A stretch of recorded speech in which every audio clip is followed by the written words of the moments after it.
നിർത്താതെ നൃത്തം ചെയ്ത് മരിക്കുക കേൾക്കുമ്പോൾ വിശ്വസിക്കാൻ പ്രയാസം തോന്നാം. എന്നാൽ 500 വർഷങ്ങൾക്കു മുൻപ് യൂറോപ്പിൽ നൂറുകണക്കിന് മനുഷ്യർ തെരുവിൽ നൃത്തം ചെയ്ത് വീണു മരിച്ചിട്ടുണ്ട്. എന്തായിരുന്നു ആ വിചിത്രമായ സംഭവം? നമുക്ക് നോക്കാം. 1518 ജൂലൈ മാസം ഫ്രാൻസിലെ സ്ട്രാസ്ബർഗ് നഗരം. ഫ്രാട്രോഫിയ എന്ന ഒരു സ്ത്രീ പെട്ടെന്ന് തെരുവിലിറങ്ങി നൃത്തം ചെയ്യാൻ തുടങ്ങി. യാതൊരു സംഗീതവുമില്ലാതെ ആവേശത്തോടെ അവർ നൃത്തം ചെയ്തുകൊണ്ടേയിരുന്നു. ഒരു ദിവസമല്ല, 2 ദിവസമല്ല, 6 ദിവസത്തോളം അവർ അത് തുടർന്നു. അവരുടെ പാദങ്ങൾ മുറിഞ്ഞു, ചോര ഒലിച്ചിട്ടും അവർക്ക് നിർത്താൻ കഴിഞ്ഞില്ല. ഒരാഴ്ചയ്ക്കുള്ളിൽ മറ്റു 34 പേർ കൂടി അവർക്കൊപ്പം ചേർന്നു. 1 മാസം കഴിഞ്ഞപ്പോഴേക്കും നർത്തകരുടെ എണ്ണം 400 കടന്നു. സ്ത്രീകളും പുരുഷന്മാരും കുട്ടികളും ഇതിൽ ഉൾപ്പെട്ടിരുന്നു. കത്തുന്ന വെയിലിലും തളർച്ചയിലും അവർ നൃത്തം ചെയ്തുകൊണ്ടേയിരുന്നു.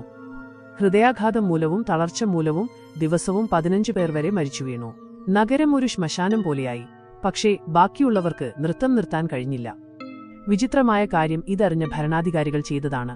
ഇതൊരു രക്തസംബന്ധമായ അസുഖമാണെന്ന് കരുതിയ അവർ കൂടുതൽ നൃത്തം ചെയ്താൽ ഇത് മാറുമെന്ന് വിശ്വസിച്ചു. നഗരമധ്യത്തിൽ അവർ വലിയ വേദികൾ കെട്ടി. പ്രൊഫഷണൽ നർത്തകരെയും സംഗീതജ്ഞരെയും കൊണ്ടുവന്നു. ഇത് അവസ്ഥ കൂടുതൽ വഷളാക്കി. കൂടുതൽ ആളുകൾ നൃത്തത്തിലേക്ക് ആകൃഷ്ടരായി മരിച്ചു വീണു. ചിലർ വിശ്വസിച്ചത് ഇത് ദൈവശാപമാണെന്നാണ്. സെയിന്റ് വൈറ്റസ് എന്ന വിശുദ്ധൻ കോപിച്ചതാണ് ഈ നൃത്തത്തിന് കാരണം ഭയപ്പെട്ടു.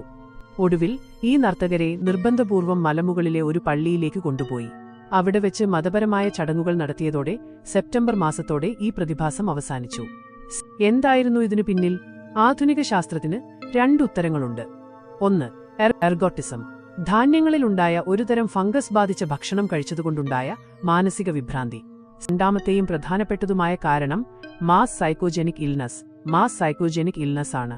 കടുത്ത ദാരിദ്ര്യവും പട്ടിണിയും മൂലം ജനങ്ങൾക്കുണ്ടായ കടുത്ത മാനസിക സമ്മർദ്ദം അവരെ ഒരുമിച്ച് ഭ്രാന്തമായ അവസ്ഥയിലേക്ക് എത്തിച്ചു. ചരിത്രത്തിലെ ഏറ്റവും വലിയ നിഗൂഢതയായി ഡാൻസിംഗ് പ്ലേഗ് അവശേഷിക്കുന്നു.